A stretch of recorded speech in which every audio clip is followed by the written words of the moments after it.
अमृतंश बहनों तथा भाइयों, जिन महापुरुष ने समस्त वेदों का संकलन किया, वेदांत शास्त्र का प्रवर्तन किया, महाभारत तथा भागवत जिनकी कृतियां हैं, उन्होंने शास्त्रों के रूप में किसी ग्रंथ को मान्यता दी तो वो है भगवान श्री कृष्णोक्त गीता।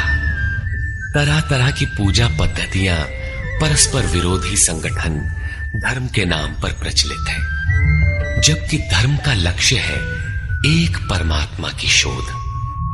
कल्याण स्वरूप वो परमात्मा एक है, उसे प्राप्त करने की निश्चित क्रिया का पालन धर्म है। जब परमात्मा एक है, उसे प्राप्त करने की क्रिया एक है, तो बहुत से पंथ क्यों?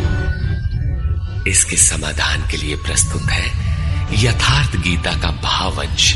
ये गीता धर्म के सरल स्वरूप और उसकी प्राप्ति हेतु निर्धारित क्रिया का क्रमबद्ध तथा पूर्ण विवरण योगेश्वर श्री कृष्णोक्त गीता है। विश्व के प्रत्येक महापुरुष ने जो कुछ भी साधन बताया है, वो सब का सब तथा अनेक गोपनीय स्थितियों का स्पष्टीकरण अकेले गीता में है। इसलिए संपूर्ण मानव जाति के कल्याण का अतर्क शास्त्र गीता है। महाभारत में संकेत है कि जब कौरवों और पांडवों की सेनाएं आमने सामने खड़ी हो गई, तो संपूर्ण निशांतर कौरवों में प्रवेश कर गए और सभी देवता पांडवों में। इस कथन से महर्षि व्यास ने स्पष्ट कर दिया कि गीता के सभी पात्र देवता या असुर हैं तथा प्रतीकात्मक हैं। प्रत्येक मनुष्य के अंतःकरण में दैवी और आसुरी दो प्रकृतियां अनादिकाल से हैं। दैवी शक्तियों के सहयोग से जब मनुष्य अपने आत्म स्वरूप की ओर अग्रसर होता है, तो काम, क्रोध, राग, द्वेष इत्यादि आसुरी वृत्तियां बाधा के रूप में आक्रमण करती हैं। उनका पार पाना ही वास्तविक युद्ध है। अर्जुन श्रेय के लिए विकल था।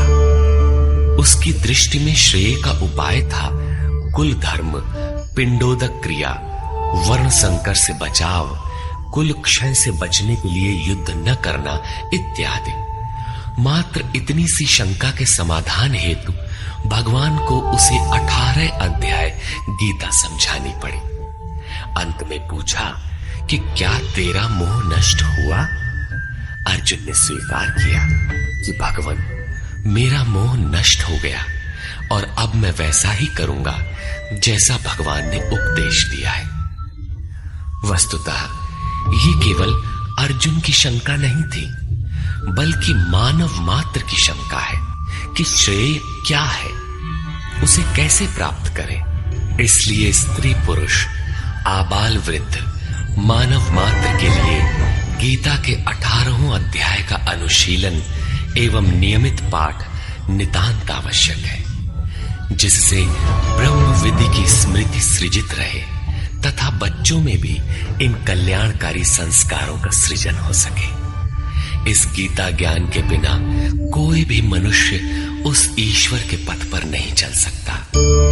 अक्षय सुख, शाश्वत शांति, लोक में समृद्धि तथा मूल शंका समाधान हेतु इसके नियमित श्रवण से संपूर्ण परिवार तथा स्वजन समुदाय को सुसंस्कृत करें।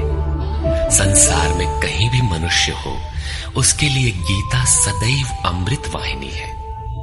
गीता आपका शास्त्र है। गौरव का विषय है कि 5000 वर्ष से भी अधिक अंतराल के बाद श्री कृष्ण का यथार्थ गायन आपके सम्मुख है।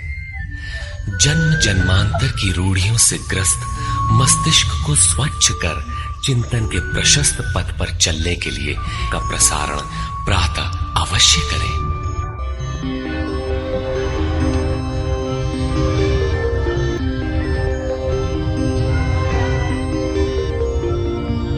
हमारे चैनल को सब्सक्राइब करें और सनातन धर्म का प्रचार करें। जय श्री राम।